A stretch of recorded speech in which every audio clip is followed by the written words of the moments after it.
मैं आपको यह बताना चाहता हूं कि इसी तरीके से ठग आपको फंसाने के लिए डर का जाल बिछाते हैं और सारा का सारा खेल डर का होता है।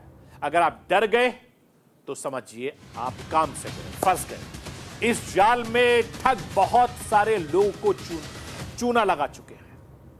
दुनिया की बात तो छोड़िए, देश की राजधानी दिल्ली एनसीआर में पिछले 6 महीनों में 600 से ज्यादा मामले सामने आ चुके हैं जिसमें करोड़ों की उगाही की गई है। और पिछले कई दिनों से आ रही डिजिटल अरेस्ट और साइबर फ्रॉड से जुड़ी घटनाओं को देखते हुए केंद्र सरकार भी अब सख्त हो गई है।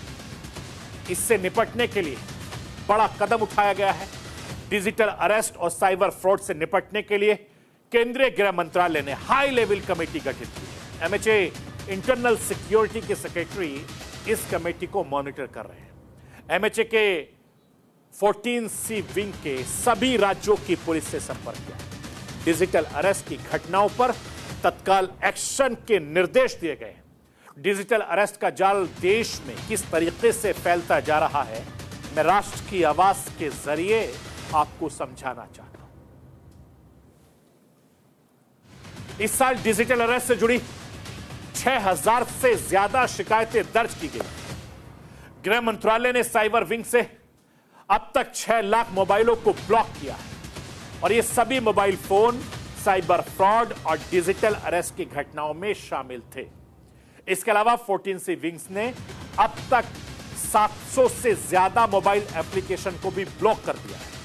इतना ही नहीं, साइबर फ्रॉड में शामिल 1,10,000 से ज्यादा मोबाइल के EMI नंबर को भी ब्लॉक किया गया है। इसके साथ ही फ्रॉड से जुड़े 3.25 लाख फेक अकाउंट को भी अब तक फ्रीज किया जा चुका है। सोचिए,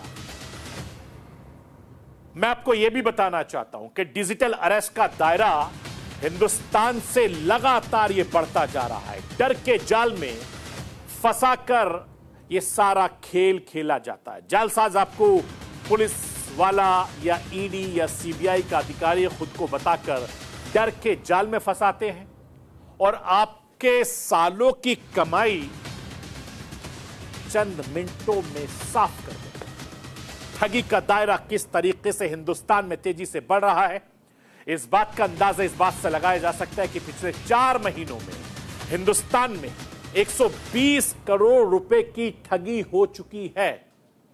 सोचिए, हिंदुस्तान यह सिर्फ 4 महीनों का आंकड़ा है और इसी से अंदाजा यह भी लगाया जा सकता है कि डिजिटल अरेस्ट का देश में किस तरीके से कारोबार भी चल रहा है। हिंदुस्तान के कानून में डिजिटल अरेस्ट जैसी कोई व्यवस्था ही नहीं है। यह सिर्फ एक धोखा है, यह सिर्फ एक छल है, यह सिर्फ एक झूठ है और यह लूटने का एक नया तरीका है। मैं आपको यह भी बताना चाहता हूं कि डिजिटल अरेस्ट के मामले में फर्जी मुकदमों के नाम पर लोगों को डराकर कुछ घंटों से लेकर कई दिनों तक के लिए ऑनलाइन अगवा कर दिया जाता है और ऑनलाइन पैसों की मोटी वसूली भी आपसे की जाती है। ऑनलाइन ठगी के बढ़ते दायरे, जो दायरे लगातार बढ़ रहे हैं, ये हम सबको सावधान कर रहे हैं।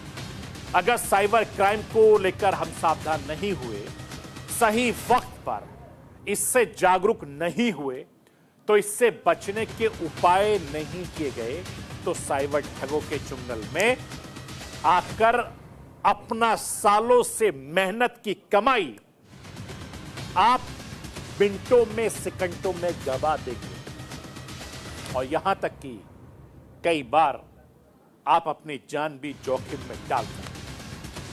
डिजिटल अरेस्ट साइबर ठगी का सबसे खतरनाक तरीका है, जिसके निशाने पर घरेलू महिलाओं से लेकर कामकाजी महिलाएं, रिटायर्ड लोग, कारोबारियों से लेकर अफसर तक शामिल हैं।